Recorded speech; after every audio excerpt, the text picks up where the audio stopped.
The Richest Man in Babylon. Chapter 2. The Richest Man in Babylon. In old Babylon there once lived a certain very rich man named Arkad.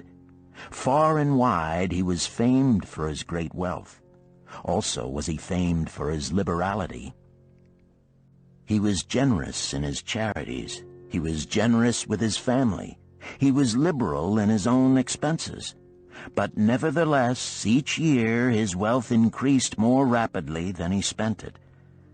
And there were certain friends of younger days who came to him and said, "You, Arkad, are more fortunate than we. You have become the richest man in all Babylon while we struggle for existence. You can wear the finest garments, and you can enjoy the rarest foods, while we must be content if we can clothe our families in raiment that is presentable and feed them as best we can. Yet once we were equal. We studied under the same master. We played in the same games, and in neither the studies nor the games did you outshine us. And in the years since, you have been no more an honorable citizen than we.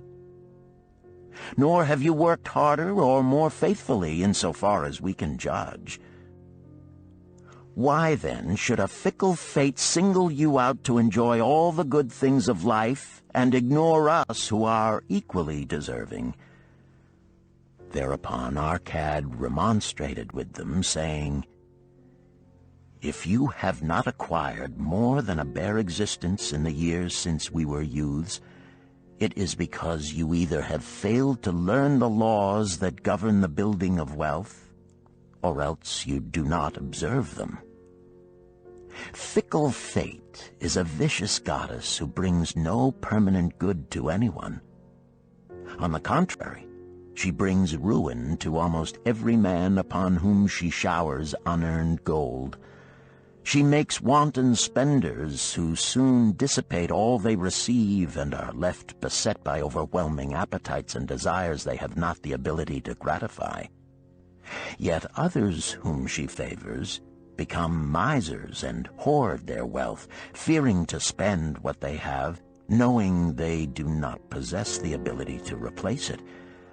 They further are beset by fear of robbers and doom themselves to lives of emptiness and secret misery. Others there probably are who can take unearned gold and add to it and continue to be happy and contented citizens. But so few are they, I know of them but by hearsay. Think you of the men who have inherited sudden wealth, and see if these things are not so." His friends admitted that of the men they knew who had inherited wealth, these words were true, and they besought him to explain to them how he had become possessed of so much prosperity. So he continued, "In my youth, I looked about me and saw all the good things there were to bring happiness and contentment, and I realized that wealth increased the potency of all these. Wealth is a power. With wealth, many things are possible. One may ornament the home with the richest of furnishings. One may sail the distant seas. One may feast on the delicacies of far lands. One may buy the ornaments of the gold worker and the stone polisher. One may even build mighty temples for the gods. One may do all these things and many others in which there is delight for the senses and gratification for the soul. And when I realized all this, I decided to myself that I would claim my share of the good things of life. I would not be one of those who stand afar off, enviously watching others enjoy. I would not be content to clothe myself in the cheapest raiment that looked respectable. I would not be satisfied with the lot of a poor man. On the contrary, I would make myself a guest at this banquet of good things." Being, as you know, the son of a humble merchant, one of a large family with no hope of an inheritance, and not being endowed, as you have so frankly said, with superior powers or wisdom, I decided that if I was to achieve what I desired, time and study would be required. As for time, all men have it in abundance. You, each of you, have let slip by sufficient time to have made yourselves wealthy. Yet you admit you have nothing to show except your good families, of which you can be justly proud. As for study, did not our wise teacher teach us that learning was of two kinds? The one kind being the things we learned and knew, and the other being the training that taught us how to find out what we did not know. Therefore did I decide to find out how one might accumulate wealth, and when I had found out, to make this my task and do it well. For is it not wise that we should enjoy while we dwell in the brightness of the sunshine? For sorrows enough shall descend upon us when we depart for the darkness of the world of spirit. I found employment as a scribe in the hall of records, and long hours each day I labored upon the clay tablets. Week after week and month after month I labored, yet for my earnings I had naught to show. Food and clothing and penance to the gods and other things of which I could remember not what absorbed all my earnings, but my determination did not leave me. And one day Algamish, the moneylender, came to the house of the city master and ordered a copy of the 9th law, and he said to me, I must have this in 2 days, and if the task is done by that time, 2 coppers will I give to thee. So I labored hard, but the law was long, and when Algamish returned, the task was unfinished. He was angry, and had I been his slave, he would have beaten me. But knowing the city master would not permit him to injure me, I was unafraid. So I said to him, Algamish, you are a very rich man. Tell me how I may also become rich, and all night I will carve upon the clay, and when the sun rises, it shall be completed. He smiled at me and replied, You are a forward knave, but we will call it a bargain. All that night I carved, though my back pained and the smell of the wick made my head ache until my eyes could hardly see. But when he returned at sunup, the tablets were complete. Now, I said, tell me what you promised. You have fulfilled your part of our bargain, my son, he said to me kindly, and I am ready to fulfill mine. I will tell you these things you wish to know, because I am becoming an old man, and an old tongue loves to wag. And when youth comes to age for advice, he receives the wisdom of years. But too often does youth think that age knows only the wisdom of days that are gone, and therefore profits not. But remember this, the sun that shines today is the sun that shone when thy father was born, and will still be shining when thy last grandchild shall pass into the darkness. The thoughts of youth, he continued, are bright lights that shine forth like the meteors that oft make brilliant the sky. But the wisdom of age is like the fixed stars that shine so unchanged that the sailor may depend upon them to steer his course. Mark you well my words, for if you do not, you will fail to grasp the truth that I will tell you, and you will think that your night's work has been in vain. Then he looked at me shrewdly from under his shaggy brows and said in a low, forceful tone, I've found the road to wealth when I decided that a part of all I earned was mine to keep. And so will you. Then he continued to look at me with a glance that I could feel pierce me. but said no more. "Is that all?" I asked. "That was sufficient to change the heart of a sheep-herder into the heart of a money-lender," he replied. "But all I earn is mine to keep, is it not?" I demanded. "Far from it," he replied. "Do you not pay the garment-maker? Do you not pay the sandal-maker? Do you not pay for the things you eat? Can you live in Babylon without spending? What have you to show for your earnings of the past month? What for the past year? Fool! You pay to everyone but yourself. Dullard! You labor for others. As well be a slave and work for what your master gives you to eat and wear. If you did keep for yourself 1/10 of all you earn, how much would you have in 10 years? My knowledge of the numbers did not forsake me, and I answered, "As much as I earn in 1 year." "You speak but half the truth," he retorted.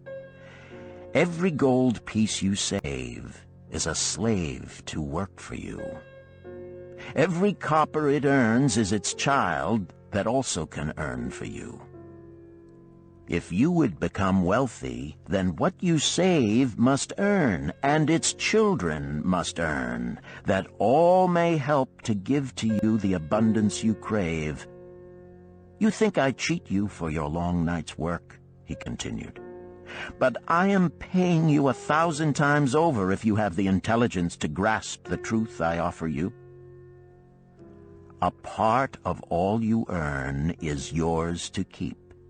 It should not be less than 1/10, no matter how little you earn. It can be as much more as you can afford. Pay yourself first.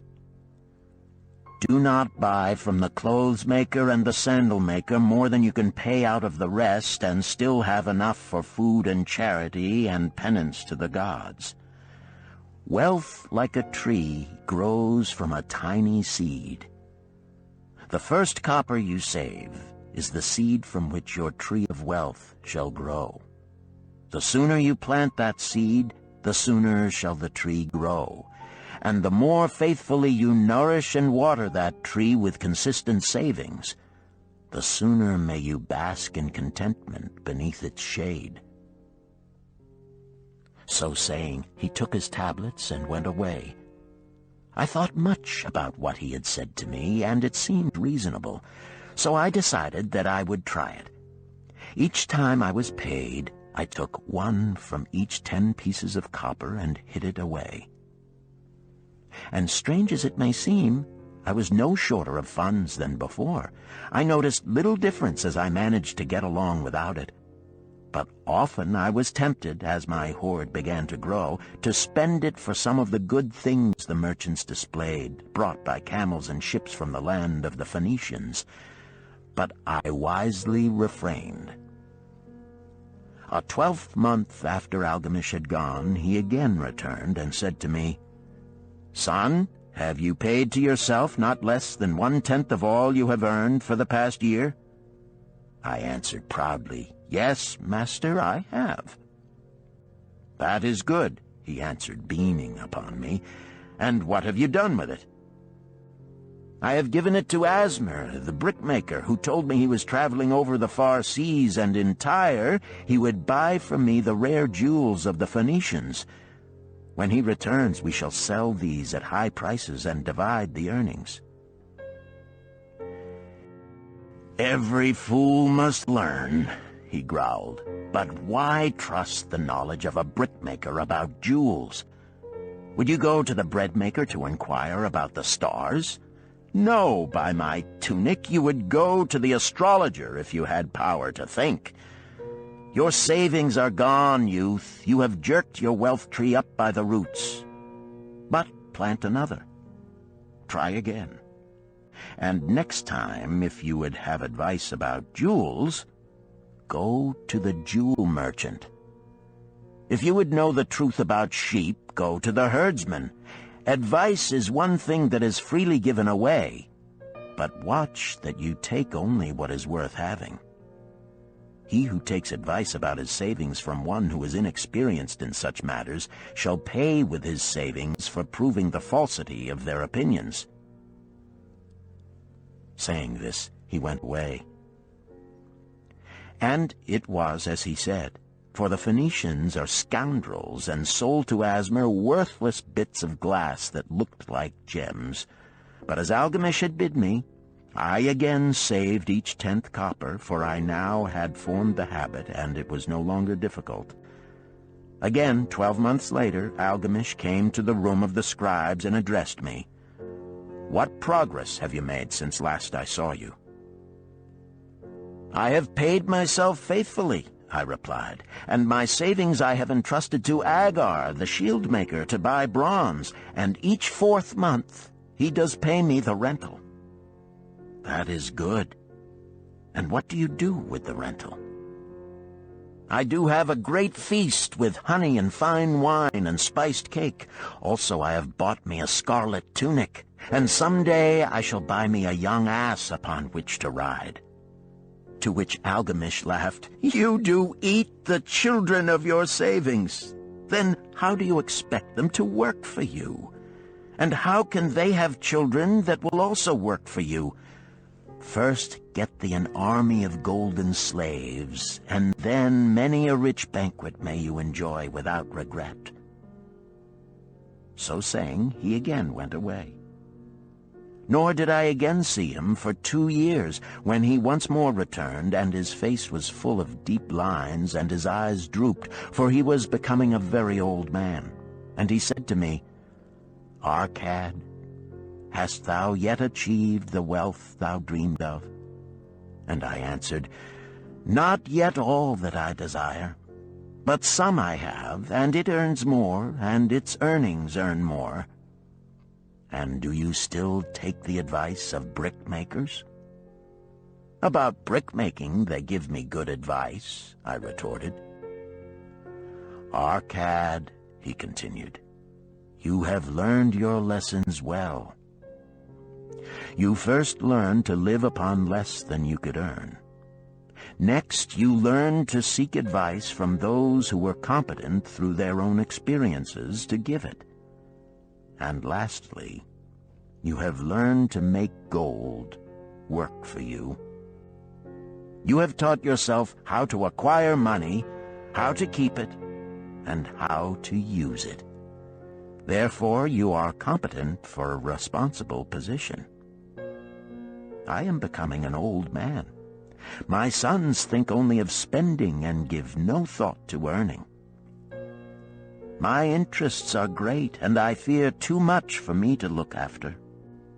If you will go to Nippur and look after my lands there, I shall make you my partner, and you shall share in my estate."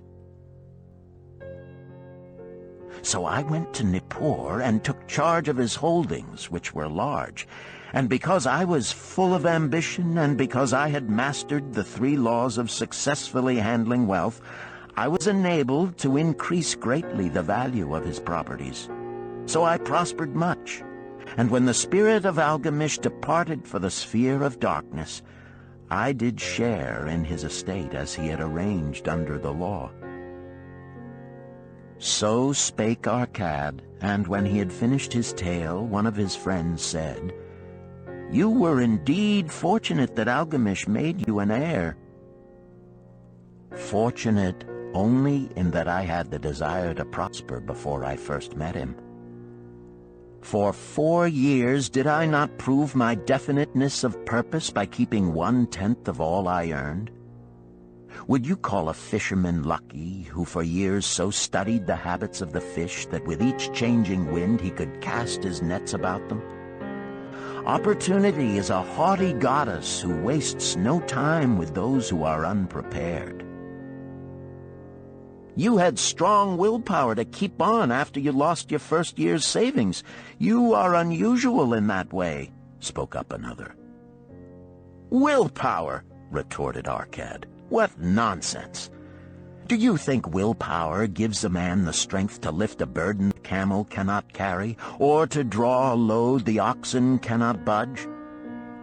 Willpower is but the unflinching purpose to carry a task you set for yourself to fulfillment. If I set for myself a task, be it ever so trifling, I shall see it through. How else shall I have confidence in myself to do important things?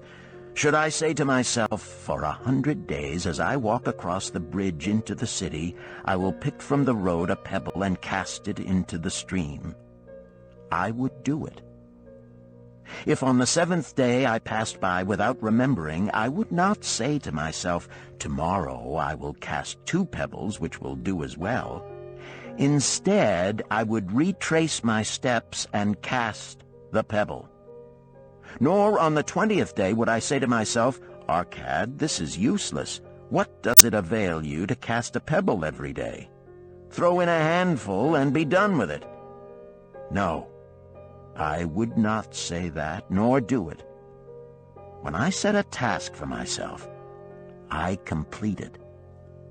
Therefore, I am careful not to start difficult and impractical tasks, because I love leisure. And then another friend spoke up and said, if what you tell is true, and it does seem, as you have said, reasonable, then being so simple, if all men did it, there would not be enough wealth to go around. Wealth grows wherever men exert energy, Arkad replied. If a rich man builds him a new palace, is the gold he pays out gone? No, the brickmaker has part of it, and the laborer has part of it, and the artist has part of it, and everyone who labors upon the house has part of it. Yet, when the palace is completed, is it not worth all it cost? And is the ground upon which it stands not worth more because it is there? And is the ground that adjoins it not worth more because it is there? Wealth grows in magic ways. No man can prophesy the limit of it. Have not the Phoenicians built great cities on barren coasts with the wealth that comes from their ships of commerce on the seas? What then do you advise us to do that we also may become rich? Asked still another of his friends. The years have passed, and we are no longer young men, and we have nothing put by. I advise that you take the wisdom of Algamish and say to yourselves, a part of all I earn is mine to keep. Say it in the morning when you first arise, say it at noon, say it at night. Say it each hour of every day. Say it to yourself until the words stand out like letters of fire across the sky. Impress yourself with the idea. Fill yourself with the thought. Then take whatever portion seems wise. Let it be not less than 1/10, and lay it by. Arrange your other expenditures to do this if necessary, but lay by that portion first. Soon you will realize what a rich feeling it is to own a treasure upon which you alone have claim. As it grows, it will stimulate you. A new joy of life will thrill you. Greater efforts will come to you to earn more. For of your increased earnings, will not the same percentage be also yours to keep? Then learn to make your treasure work for you. Make it your slave. Make its children and its children's children work for you. Ensure an income for thy future. Look thou at the aged, and forget not that in the days to come thou also will be numbered among them. Therefore invest thy treasure with greatest caution that it be not lost.